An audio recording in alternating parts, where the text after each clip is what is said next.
আপোনাৰ 30 বিঘা এইটো আপোনাৰ 30 বিঘা আছে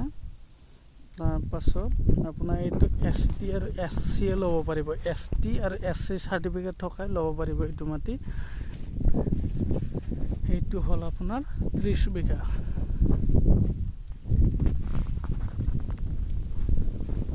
আপুনি 30 বিঘা ল'ব পাৰিব আৰু আপোনাৰ